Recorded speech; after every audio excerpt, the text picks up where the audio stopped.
Nay panahon kuno nga magkaaway ang bana o ang asawa, kay bisag kung saog sultis bana, ang asawa magsige lang gyapon ingon pagklaro ha, pagklaro gyud.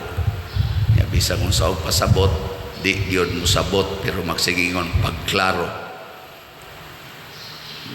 Unsaon pagkaklaro og dili gyud ka mudawat sa gisulti. Di ba? Muna ingos Kristo, di man gud mo akong mga kardero, munang gasigi lang mo pangutana pagklaro diha, pagklaro. Kamo, klaro na ba ninyo si Kristo? Kinsa din mo ingon nga, Pader, klaro na kay nako si Kristo. Tawa ta sa kamon. Kanang klaro na gid nimo si Kristo sa imong kinabuhi ba? Sige.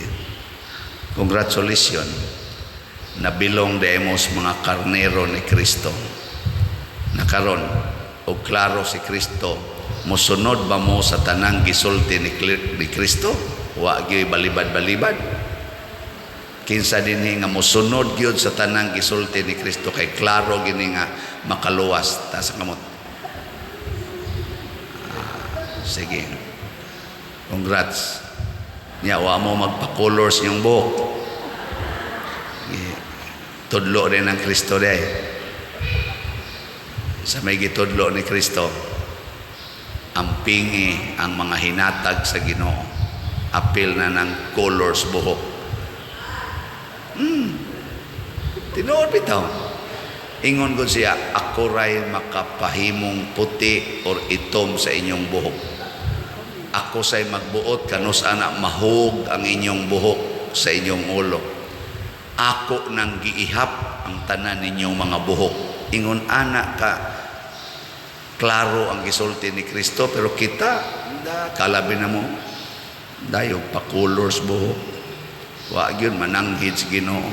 Kana gamay kay nang butanga pero timailhan na kung klaro ba nimo si Kristo. Labi na gyud muhatag si Kristo dako-dako nga sugo nga gisupak sa mga Hudiyo. Kanang giingon ni Kristo, ibaligya ang tanan nimong katigayunan ug ang halin ihatag ngadtos mga kabos. Be, kinsay mosunod niyo ana? Oy, apil na mong ni isa. Wagi siguro apil pa ning humili. Asa. Kaya nga naman, dili klaro para nato kung kining maong pulong makaluwas ba gini. Muna ingon siya, ikaw ba ang Mesiyas? Ikaw ba gyud ang manluluwas? Ingos Kristo, klaro naman na sa akong ipangsulti, klaro naman na sa akong ipangbuhat, kamulay di mo tuo. Nga naman, kanimang kong pagtuo, murag ang mag-una ani, dili ang atong rason. Kung sa may mag-una sa pagtuo, kung mutuo taba, kung sa may mag-una, rason o dawat. Ug mutuo ka, mudawat dayon ka.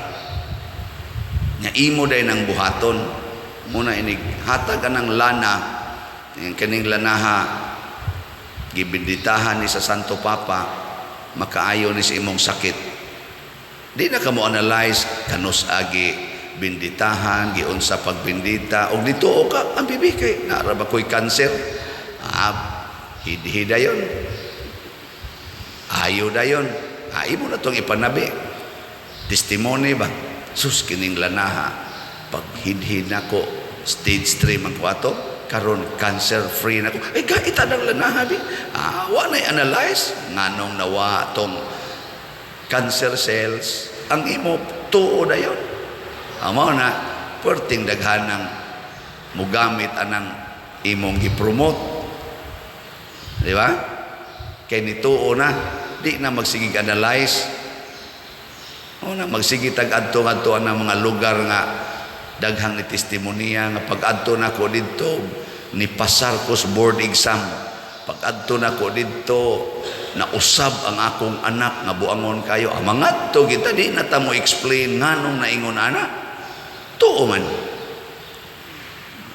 Ngona. Nya ang atong gibuhat kay kasagaran sukwahi mas gisulting Kristo wa ta motuo niya.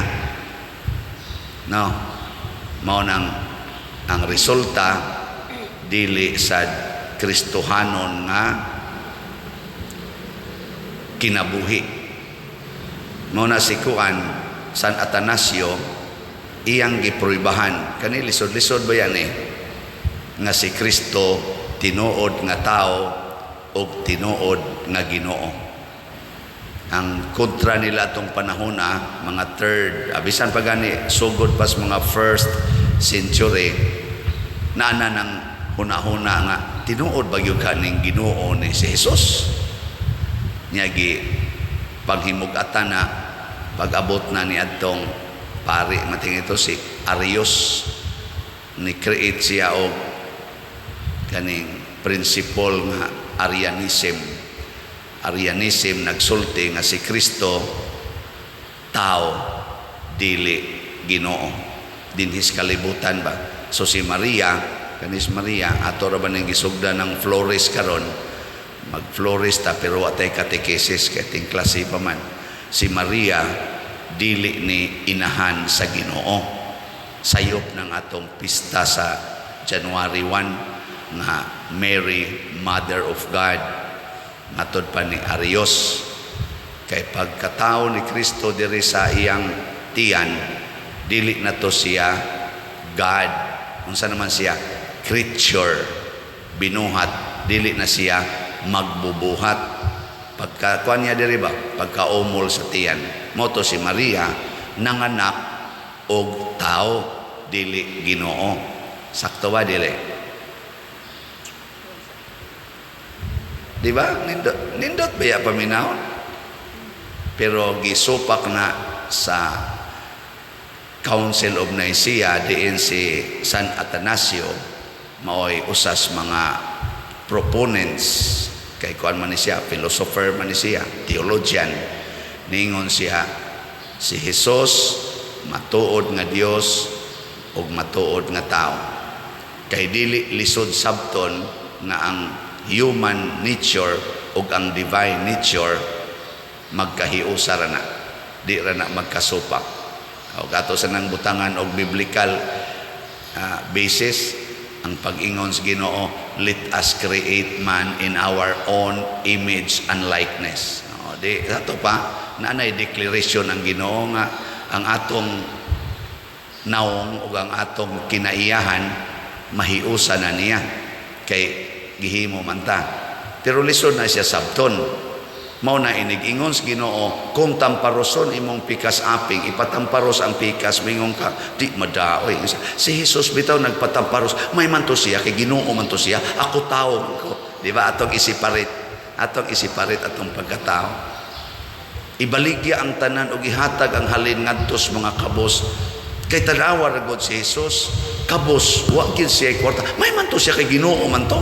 Ako tao man ko. Tao ra biya ta. Inyong gisiparit. So naamo gasubay kaning mga klasihas mga argumento, gasubay ni siya sa Arianism, dili Kristyanismo. Ang Arianism, lahi ang Ginoo, lahi ang tao, dili pwedeng kuyugon. Muna si Kristo dili Ginoo. Nakaron dituo man ta nga si Kristo Ginoo nga tinuod sad nga tao, mutuo sad ka nga ikaw anak sa Ginoo. Tinuod nga tao, anak sa Ginoo. Sige, lingi ay mong tupad. Inamutuo ka nga anak ka sa Ginoo. Sige, pangutan na. Unya, kung ikaw mituo nga anak ka sa Ginoo, mutuo sa ka nga kanang imong tupad, anak sa nas Ginoo. Nya imo din ang libakon. Nga anak mo nas Ginoo. Imo din ang paninglag utang, nga anak mo nas Ginoo. Ha? Imo din ang awayon, nga anak mo nas Ginoo.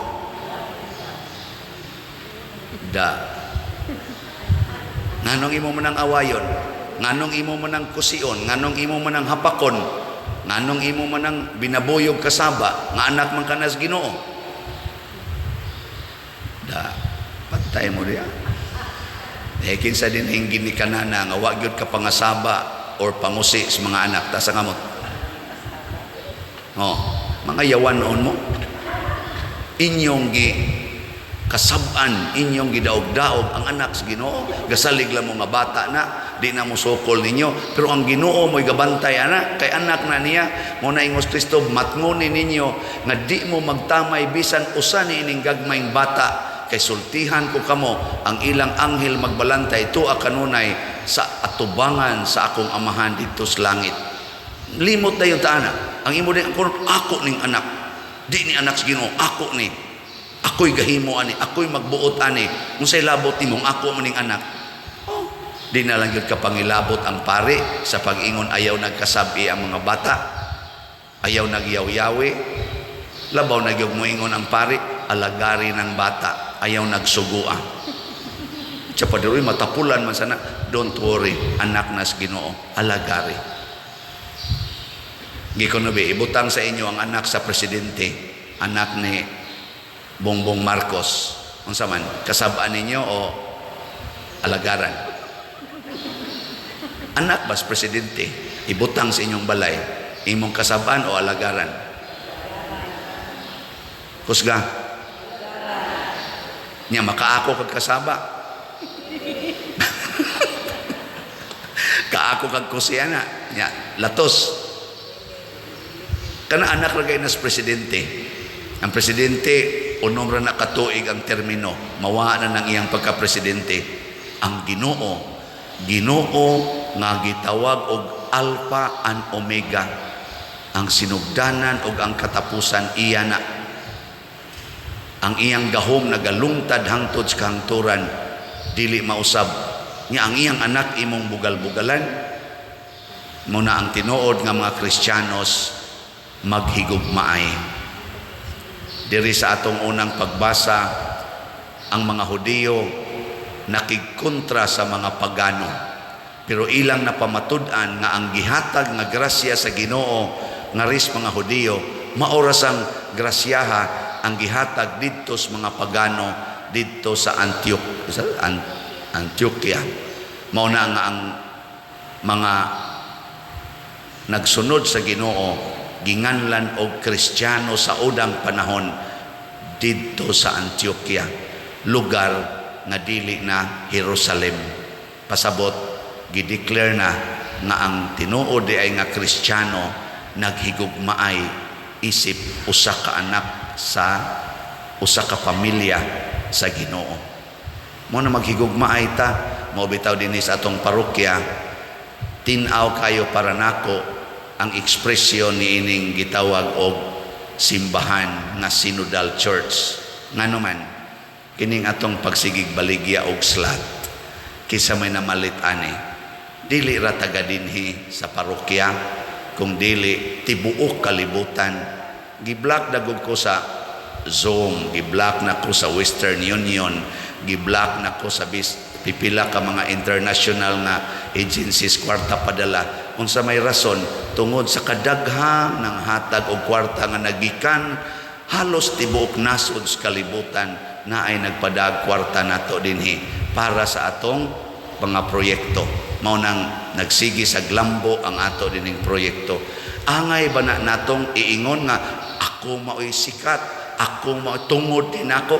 Dili, tungod ni sa Espiritu Santo nga naglihok diha sa simbahan. Kinsagoy mo piyal mo padana to dinig 20,000, 50,000, 100,000, 1 million nga wa kaanhi dinhi sa atong simbahan. Wa oy. Nya kani pag yung naw nga mo ipadadaan. Oy. Pero tungod kay nga akong kasing-kasing, nakighiusa man ko sa tanang tao, gani ang ato dinhing mga nadawat nga donations, gipang donate pod nato ang pipila ngadto sa lain-laing mga lugar. Example, sa Kapilinya, kang Bishop Chupilo Kamumot nga event, ang mga simbahan sa kanang Garing, diha sa Lawaan, diha sa Manghilaw, hasta diha San Fernando Rey, diha sa San Roque. Atong gi-distribute ngadto sa seminaryo, ngadto sa mga madre, apil pang simbahan dito sa Masbate, dito sa Holo-Solo katong naggubain taon ng atop. Yan hisas Father dere. Atong ipangtagaan ngano man tungod kay ang simbahan dili ra San Vicente Ferrer Liloan. Ang simbahan is the whole church.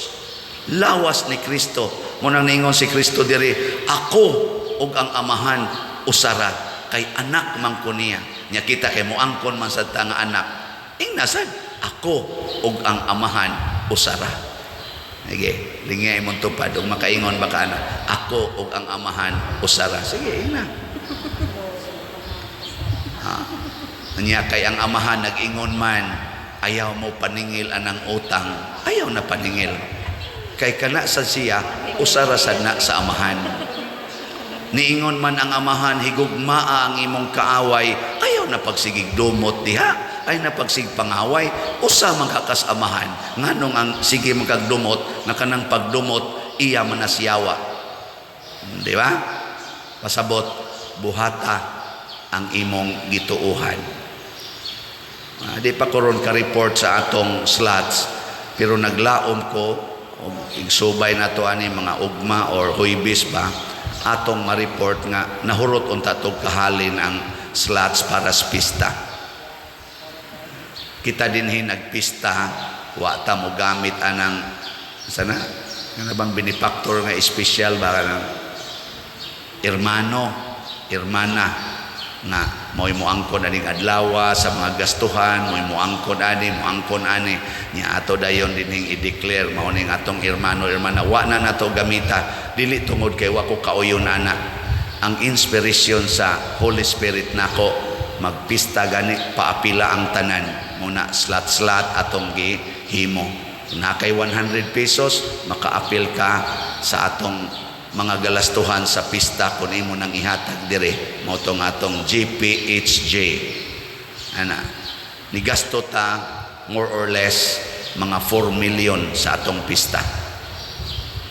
Kinsa man nga hermano hermana nga mo angkon ana usa ka pamilya na wa ang atong gibaligya nga slots na GPHJ 45,000 more or less ang ni-contribute na sa 30,000 people. Dili ba usa ka imahin sa simbahan? Nya dili na taga dinhi ang ni-contribute, wa gito katilaw sa atong mga pack meals. Tuwa na sila sa laing nasod, pero usa ra gyud common experience. Lipay kayo ang nakapalit. Labi na gitong gasigi na lagpalit. Kay na-addict na. Kay kung hain ka malipay, magbalik-balik man ka diha. Pero kung nang malipay ka sa imong naong dito sa parlor, magsige yung kagbalik sa parlor. Malipay ka sa imong gibati dito sa casino, magsige yung kagbalik sa casino. Malipay ka sa imong gibati dito sa Tigbakay, dito sa Tarian, sige yung ka dito balik sa Tarian. Lipay ka sa imong cellphone, sige yung kagtanaw na imong cellphone. Lipay kas imong kabit, magsige jud kag balik sa imong kabit, bisan pa og uwaw kay tanan mutago-tago gyud kag ngadto sa kabit kay lipay man. Og giluod kas imong asawa, mulikay gyud kas imong asawa, bisan pagkabyunan pa kas imong asawa, iwakli gina nimo kay luod kayo. Ana, kun ang pare wa malipay sa Madrid, bisan ang Madrid magpanon pa na dinhi dito na mutan-aw ang pare. Hari ginamutan-aw sa mubo kay short nga youth leader. Ug hain ta malipay ana ta magbalik-balik muna daghan sa atong namalit og slots nagbalik-balik. Nganong nasinati nila ang kalipay kay naa sila'y pagtuo nga mihatag ko sa simbahan dili ni Father Siano, dili sa San Vicente Ferrer, pero pasalamat lang sad sila nagigamit nato dinhi sa sinimbahan o sa Kristohanong paagi ang atong gipang-amot ni barog ang atong mga structures, malipayon og nindot ang atong mga celebrations. Ginindutan ba mo sa atong celebrations pista? So, the best yun dinawad paunta nga buhi pa mo sa sunod kay basin pag makaselebrate pa ta. Na pakpakan na to ang tanan ni celebrate sa pista. Karon flores na sad niya atong buhaton si Maria, ang anak ang inahan sa Ginoo, ato sa ni siyang inahan. Og magkahiusa na tani, mulig-o na tong pagtuo, makabot gid nato ang kalinaw dili ang kagubot, ang pagpasaylo ay dili ang paggubat o pag-away kanunay. Pagkanindot unta kun motuo ta nga ako ug ang Ginoo usara, nga ako nahiusa ni Kristo, nga tinuod nga Dios ug tinuod nga tao. Matud pas atong tubag sa Salmo, sa tiyatong gitubag, kamong tanang mga nasod dahigan ninyo ang Ginoo. Pasabot ani ang tanan gidutang nasod din aon ta maggubat ang mga nasod na nindog na ta.